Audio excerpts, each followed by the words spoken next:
My name is Sophia, and I still remember the night I almost didn't go.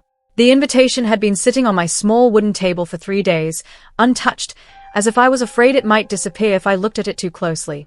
It was printed on thick cream paper, with soft gold letters that spelled out my sister Lena's name in a way that felt distant and unfamiliar.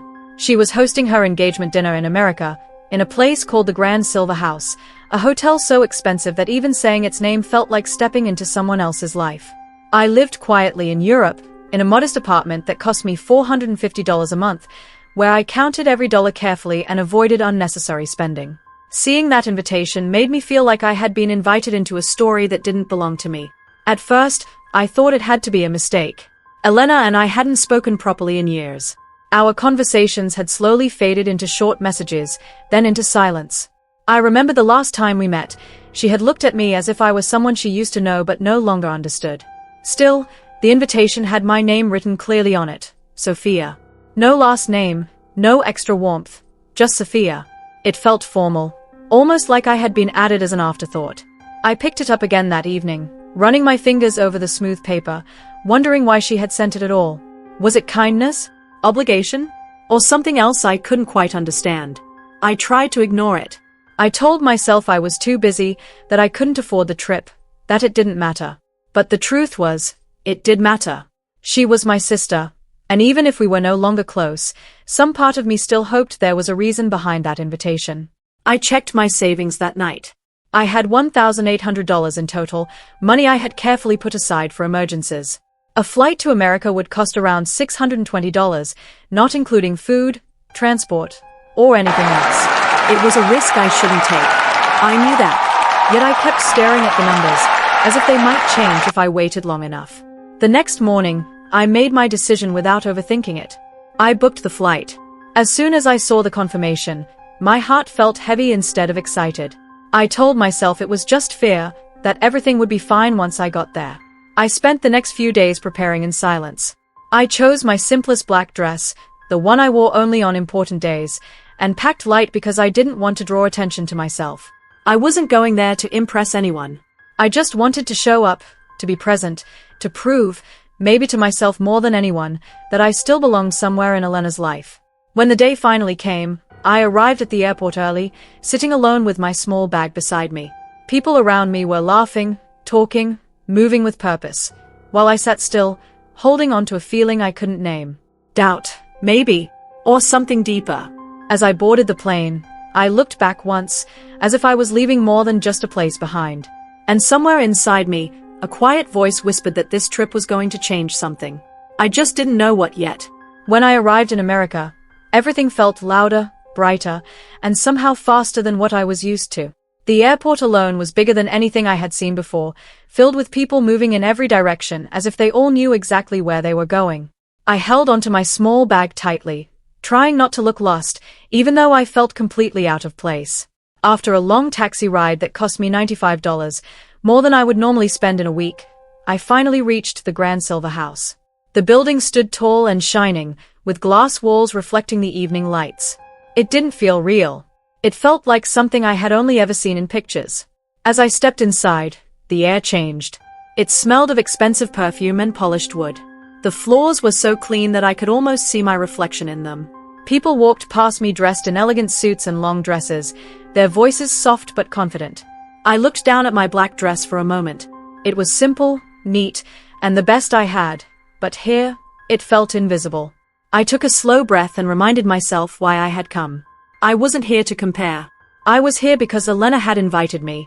The engagement dinner was being held in a large hall at the end of a long corridor. I followed the sound of music and quiet laughter until I reached the entrance. A tall man in a dark suit stood by the door, holding a list in his hands. He looked at me politely, waiting. "Name?" he asked. "Sophia," I replied, trying to sound more confident than I felt. He scanned the list once, then again. His expression changed slightly, from neutral to uncertain. "I'm sorry," he said after a moment, "but I don't see your name here." For a second, I thought I had misheard him. "Could you check again?" I asked quietly. "It should be there."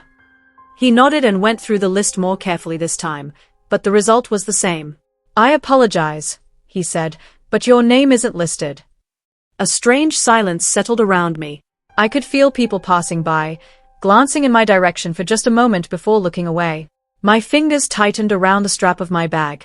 I was about to explain about the invitation when I heard a familiar voice behind me. Well, this is unexpected. I turned slowly. Elena stood there, smiling, but it wasn't the kind of smile I remembered from years ago. It was sharp, almost amused.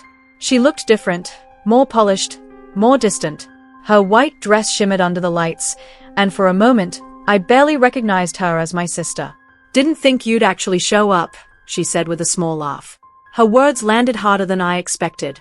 I searched her face for some sign that she was joking, that this was her way of teasing me like she used to. But there was nothing soft in her expression. "I got your invitation," I said, my voice steady but quiet. Before she could respond, a woman standing next to her stepped forward. She had bright red lipstick and a confident posture, her eyes scanning me from head to toe. "Oh," she said lightly, "we thought you were cleaning the hotel washroom." A few people nearby laughed, not loudly, but enough for me to hear.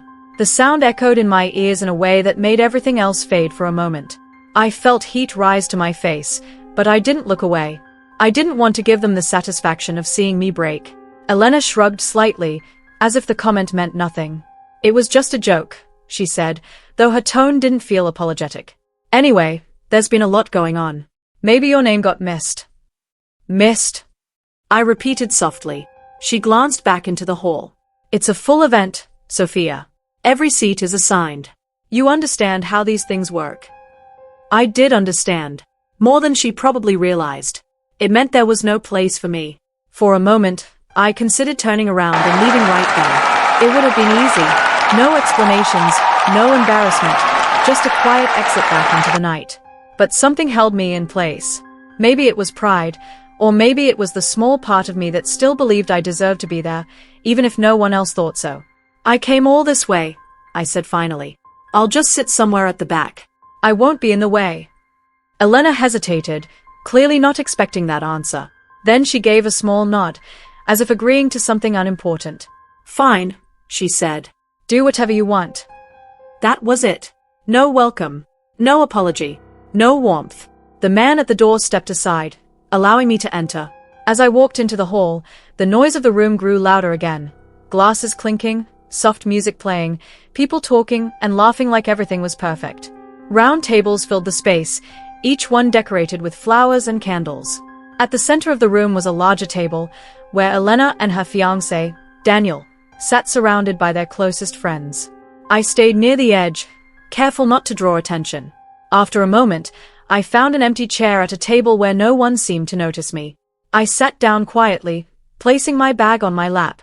From where I was sitting, I could see everything, but I felt like I wasn't really part of it. As the evening went on, people raised glasses, shared stories, and celebrated a future I wasn't included in. I listened in silence, my thoughts drifting between the past and the present. I remembered when Elena and I used to share a small room, whispering about our dreams late at night. Back then, we didn't have much, but we had each other. Now, sitting in that grand hall, surrounded by people who didn't know me and didn't care to, I realized how far apart we had grown. And for the first time that night, I began to understand something important. I wasn't just uninvited. I was unwanted. By the time dinner was served, I had already mastered the art of pretending I belonged. I sat quietly at the edge of the table, keeping my posture straight, my expression calm, and my presence small enough not to disturb anyone. No one asked my name. No one wondered why I was there. In a room full of voices, I had become invisible. And strangely, that invisibility felt safer than trying to explain myself again. The table I had chosen wasn't meant for me. I knew that from the way people glanced at me briefly before continuing their conversations. A man across from me, dressed in a navy suit, spoke loudly about a business deal worth $250,000, while the woman next to him laughed and described her recent trip that cost nearly $18,500. Their world was made of numbers I couldn't imagine spending, and yet they spoke about them as casually as I spoke about rent or groceries. I kept my hands folded in my lap, nodding slightly when someone's eyes accidentally met mine, as if I were part of the discussion. Plates of food arrived, carefully arranged and far more detailed than anything I had ever eaten. I took small bites, not because I wasn't hungry, but because I didn't want to draw attention. Every movement felt like it needed to be controlled. Every second, I reminded myself, just get through the night. From where I sat, I could see Elena clearly. She was glowing under the lights, smiling, laughing, leaning slightly toward Daniel as if nothing else in the world mattered. People stood one by one to congratulate them, raising glasses filled with sparkling drinks. Someone mentioned that Daniel had recently purchased a house worth $920,000, and the room filled with admiration. Elena looked proud, as if she had stepped perfectly into the life she always wanted. I wondered if she ever thought about where I was sitting, or if she even cared. At one point, our eyes met across the room. It lasted only a second, but it was enough for me to notice something in her expression. Not guilt, not kindness, but something closer to indifference. She looked away first, returning to her conversation as if I had never been there at all. That moment settled something inside me. I stopped waiting for her to acknowledge me. I stopped expecting anything. The evening continued, moving from dinner to speeches. Daniel stood up and spoke about love, about new beginnings, about building a future together. People clapped warmly, some even wiping away tears. Elena followed, thanking everyone for coming, her voice steady and confident. She spoke about family, about support, about the people who mattered most to her. I listened carefully, but I didn't hear my place in any of it. By the time dessert arrived, I had already decided I would leave quietly once everything ended. I didn't need closure. I didn't need confrontation. I just needed distance. And then the waiter came. He approached the table with the same calm professionalism he had shown all evening, holding a black folder in his hand. At first, I didn't think anything of it. I assumed he was looking for someone else, someone important, someone whose name actually belonged there. But he stopped in front of me. With respect, he said politely, placing the folder down. This is for you. I blinked, confused. For me? Yes, he replied. Your table's bill. For a moment, I didn't move. The words didn't make sense. My table? I wasn't even supposed to be sitting there. Still, I reached for the folder and opened it slowly. The number stared back at me.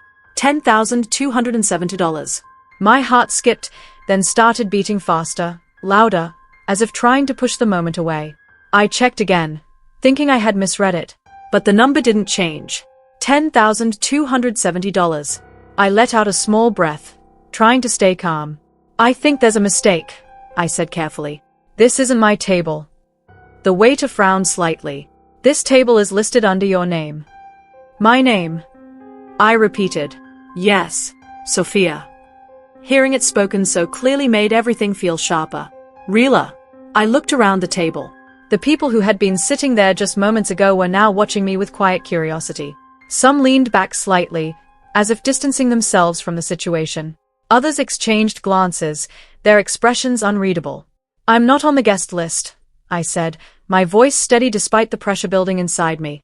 I told them at the entrance. The waiter hesitated. I understand, but this is the information we were given. For a brief second, doubt crept in. Was this intentional? Was it another mistake? Or was it something else entirely? I closed the folder slowly, my fingers steady even though my thoughts were not. All evening, I had been trying to stay invisible, to avoid conflict, to pass through unnoticed. I had accepted the looks, the comments, the silence. I had told myself it didn't matter. But this was different. This wasn't just about not having a seat. This was about being placed somewhere I didn't belong, and then being asked to pay for it. I felt something shift inside me, quiet but undeniable. It wasn't anger in the way I expected. It was something clearer, something stronger. Understanding. I stood up slowly, holding the folder in my hand. The noise of the room seemed to fade slightly, or maybe it was just my focus narrowing. For the first time that night, I wasn't thinking about how others saw me. I was thinking about what I deserved. And I knew one thing for certain. I wasn't going to sit back down. I stood there for a moment, holding the black folder in my hands, feeling its weight as if it carried more than just a number. Around me, the room continued in soft motion, glasses clinking, quiet conversations, the low sound of music. But something had shifted. Or maybe it was just me who had changed. For the first time that evening, I wasn't trying to blend in. I wasn't trying to be invisible. I took a slow breath, then stepped away from the table. At first, no one noticed. Why would they? I had been easy to ignore all night. But as I moved toward the center of the room, past tables filled with people who belonged, I felt eyes beginning to follow me. Not because they recognized me, but because I was no longer acting like someone who didn't matter. My steps were steady, calm. I stopped a few feet away from Elena's table. She was mid-conversation, smiling at something Daniel had said, her hand resting lightly on his arm. Everything about her looked perfect, carefully arranged, like the rest of the evening. But when she noticed me standing there, her expression shifted, just slightly. Annoyance. Sophia, she said, her voice low but sharp. What are you doing? I didn't answer immediately. Instead, I placed the black folder gently on the table in front of her. The movement was simple, but it was enough to draw attention. Conversations around us began to quiet. A few people turned their heads. Someone nearby lowered their glass slowly. This was given to me, I said, my voice clear, steady. Elena glanced at the folder, then back at me. And, she asked. I opened it, turning it slightly so she could see. $10,270. The number seemed louder when spoken out loud. A few people nearby leaned in slightly, curiosity spreading like a ripple through the room. Elena's smile faded. There must be some confusion, she said quickly, reaching to close the folder. But I held it in place. There isn't, I replied. The waiter, who had been standing a short distance away, stepped closer, unsure of what was happening. Daniel looked between us, his expression uncertain, as if trying to understand a situation he hadn't been part of. I told them, I continued, my eyes still on Elena, that I'm not on the guest list. A quiet murmur moved through the room. Elena straightened slightly, her voice lowering. This isn't the time for this, Sophia. No, I said calmly. It isn't. For a moment, we just looked at each other. And in that moment, I saw something I hadn't allowed myself to see before. Not just distance, not just indifference, but choice. She had chosen this. The distance, the silence, the way I had been treated tonight. It wasn't an accident. It was intentional. I let out a small breath. Try the bride, I said. The words were simple, but they landed heavily in the quiet room. Someone gasped softly. Another person shifted in their seat. The air felt tighter now, charged with something no one wanted to name. Elena's face hardened. You're making a scene. I shook my head slightly. No. I'm correcting one. She opened her mouth to respond, but I didn't give her the chance. I came here because you invited me, I said. I spent $620 on a flight I couldn't afford. I walked into a room where I didn't have a seat, where I was told I didn't belong, and I stayed anyway. My voice didn't rise. It didn't need to. And now, I added, tapping lightly on the folder, I'm being asked to pay for something that was never mine. The silence around us deepened. I could feel every eye in the room, but for once, it didn't make me uncomfortable. It didn't make me shrink. It made me certain. I'm not paying for a place where I was never welcome, I said. Elena looked at me, her expression caught between anger and something else, something she didn't want to show. For a brief second, I thought she might say something real, something honest, but she didn't. Instead, she looked away, and that told me everything I needed to know. I closed the folder and placed it firmly in front of her. Then I stepped back. No one stopped me. No one spoke. As I turned and walked away, I felt the weight of the room lift from my shoulders with each step. The lights, the voices, the quiet judgment, it all stayed behind me. By the time I reached the entrance, the man with the list looked at me again. But this time, he didn't say anything. He simply stepped aside. Outside, the night air felt cool and real. I took a deep breath, letting it settle inside me. For a moment, I just stood there, looking at the city lights. They were different from the ones back in Europe, brighter, louder, but somehow, they didn't feel as overwhelming anymore. I reached for my phone and booked a small room nearby. It cost $85 for the night. Simple. Quiet. Enough. As I waited for the car, I thought about everything that had happened, not with regret, but with clarity. I hadn't lost anything that night. I had seen the truth. And sometimes, that's worth more than any invitation, any seat, or any place at a table. When the car arrived, I got in without looking back. Because I already knew. There was nothing behind me worth returning to.